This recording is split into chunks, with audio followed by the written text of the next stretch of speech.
Hello friends, आज के video में हम देखने वाले 01 नैपसैक प्रॉब्लम का टॉप डाउन कोड। तो सबसे पहले आप सोच रहे होंगे कि मैंने यहाँ पे रिकर्सिव कोड क्यों लिख रखा है। अगर आपने मेरा प्रीवियस वीडियो देखा होगा that is longest palindromic subsequence और कॉमन सबसीक्वेंस का, तो मैं यूजुअली टॉप डाउन कोड में क्या करता हूँ कि रिकर्सिव कोड को लेता हूँ और उसे टॉप डाउन कोड में कन्वर्ट कर देता हूँ। तो यहाँ पर भी मैं सेम वही काम करने वाला हूँ।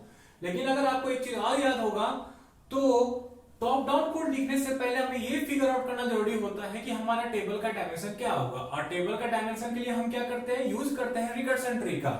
अगर आपको याद हो तो ये मेरा एग्जांपल था जो कि मैंने लास्ट वीडियो में लिया था, that is recursion tree analysis for 01 knapsack.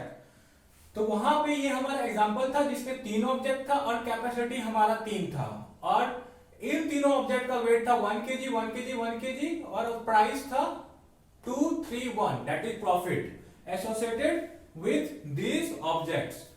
तो हमारा रिकर्सन ट्री कुछ ऐसा ग्रो हुआ था, अगर आपको याद हो तो बेसिकली अब हम क्या करेंगे, इस पार्टिकुलर रिकर्सन ट्री का यूज करके हम निकालेंगे अपना टेबल का डायमेंशन। देखिए ये जो है KS 3,3, तो बेसिकली ये वाला जो 3 है ये हमारा ऑब्जेक्ट को डिनोट कर रहा था, और यहाँ पे जो 3 है ये हमारे कैपेसिटी को डिनोट कर रहा था। तो देखिए यहाँ पे ये कितना वैल्यू ले रहा है, दैट इज ऑब्जेक्ट, और कैपेसिटी कितना डिफरेंट वैल्यू ले रहा है। तो आपका जो ऑब्जेक्ट है वो ले रहा है 3 2 1 0, दैट इज 4 डिस्टिंक्ट वैल्यू 3 2 1 0, और आपका जो कैपेसिटी है वो कितना डिस्टिंक्ट वैल्यू ले रहा है 3 2 1 और 0, ठीक है 3 2 1 0। तो ये भी 4 डिस्टिंक्ट वैल्यू ले रहा है। तो बेसिकली हमारा यहां से फाइंडिंग ये है कि अगर आपका ऑब्जेक्ट है x और कैपेसिटी है, अगर आपका ऑब्जेक्ट है x और कैपेसिटी है y, तो आपका जो टेबल का डायमेंशन होगा वो होगा x plus 1 cross y plus 1, ठीक है। ये हो गया हमारा टेबल का डायमेंशन, और इट मीन्स कि मैं रोज में ऑब्जेक्ट्स का काउंट रखूंगा और जो हमारा कॉलम होगा वो बेसिकली डिनोट करेगा हमारे बैकवर्ड कैपेसिटी को, ठीक है। और एक चीज, ये तो हुआ हमारा टेबल का डायमेंशन, लेकिन हम क्या करते हैं टेबल में एक आइडेंटिफायर रखते हैं ताकि हमें ये पता चले कि मैंने इस वैल्यू को अपडेट किया है कि नहीं किया है।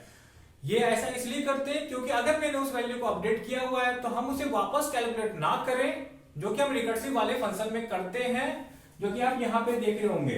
यहाँ पे मैंने 1/2 कैलकुलेट किया है, फिर वापस से 1/2 कैलकुलेट किया है। तो इसे रोकने के लिए मैं क्या करूंगा, जो मैं पहली बार 1,2 को कैलकुलेट किया हूं उसे टेबल में अपडेट कर दूंगा, ठीक है। और दोबारा जब उसे कैलकुलेट करने का टाइम आएगा तो मैं पूरा कैलकुलेट ना करके डायरेक्ट मैं उसे उठा लूंगा वहीं से, ठीक है। तो ये रहा हमारा कि आइडेंटिफायर वाला चीज, दैट इज मैं -1 एक आइडेंटिफायर लूंगा जो कि हमें ये बताएगा कि इस वैल्यू को मैंने कैलकुलेट किया कि नहीं किया है। और टैब एक टेबल है जिसे कि मैंने क्रिएट किया हुआ है, और इस पार्टिकुलर कोड को रिकर्सिव कोड को टॉप डाउन में कन्वर्ट करने में मेरा मदद करेगा, ठीक है। तो आप देख रहे होंगे -1 इंटू कैपेसिटी प्लस 1, ये हमारा कॉलम का काउंट रख रहा है, ठीक है। और ये जो है for I in range length of p plus 1, p है मेरा प्रॉफिट मैट्रिक्स, दैट इज क्या प्रॉफिट हमें मिलेगा किस पार्टिकुलर ऑब्जेक्ट से, और लेंथ ऑफ p प्लस 1, तो ये बन जाएगा हमारा टेबल। तो बेसिकली देखिए यहाँ पे कैपेसिटी है 3 और ऑब्जेक्ट है 3, तो ये हो गया 4x4। तो हमारा बेसिकली एक 4x4 टेबल बन जाएगा, ठीक है। और उसके सारे वैल्यू -1 से इनिशियलाइज हो जाएंगे, ठीक है। -1 -1 -1 -1। तो अब मैं क्या करता हूं, इस कोड को अपडेट कर देता हूं। तो अगर आपको याद हो तो हम कैसे अपडेट करते थे, जहां पे भी मैं रिटर्न कर रहा हूं वहां पे मैं रिटर्न ना करके पहले उसे टेबल में सेव करूंगा, ठीक है। देखिए यहां पे मैं रिटर्न कर रहा हूं तो मैं क्या करूंगा, tab of tab of OBJ comma capacity, tab of OBJ capacity में मैं पहले इसे अपडेट कर दूंगा, ठीक है, और मैं अगली लाइन में इसे रिटर्न करूंगा, return tab of OBJ capacity, ठीक है। पहले मैंने टेबल में अपडेट कर दिया, फिर नेक्स्ट लाइन में टेबल से उठा के उसे रिटर्न कर दिया।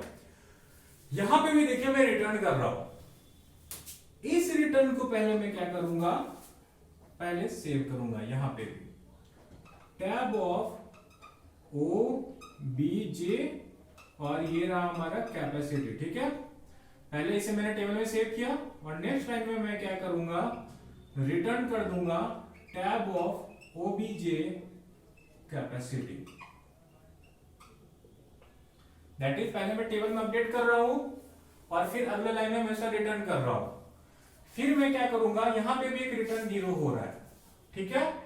तो सबसे पहले मैं क्या करूंगा, अब यहां चाहे तो कर भी सकते हो, नहीं भी कर सकते हो, क्योंकि ये हमारा 0 वाला केस है, लेकिन कोड को सिंपल रखने के लिए मैं कर देता हूं tab of OBJ capacity equal to 0 और नेक्स्ट लाइन में मैं क्या करूंगा, रिटर्न कर दूंगा सेम चीज को, that is tab of OBJ comma capacity, ठीक है।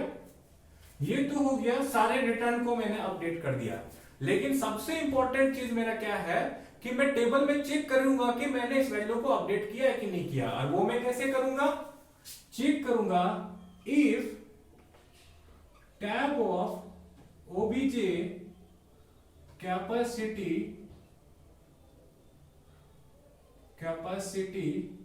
Is not equal to -1। इसका मतलब क्या है कि मैंने इसे अपडेट कर दिया है, ठीक है। तो मैं डायरेक्ट रिटर्न कर दूंगा टैब ऑफ ओबीजे और कैपेसिटी -1, ठीक है। तो ये रहा हमारा top down code 01 knapsack problem के लिए। और अगर आप इसे ड्राई रन करके देखोगे तो ये जो छोटा सा ट्री यहां पे ग्रो हुआ है, ये ग्रो नहीं होगा। तो ये एडवांटेज मिलेगा हमें टॉप डाउन कोड यूज करके, डेट इज हमारे डुप्लीकेट कॉस्ट चले जाएंगे। तो दोस्तों ये रहा हमारा टॉप डाउन कोड। अगर आपको मेरा ये वीडियो अच्छा लगा तो प्लीज लाइक कीजिए, शेयर कीजिए, सब्सक्राइब कीजिए। Thanks for watching.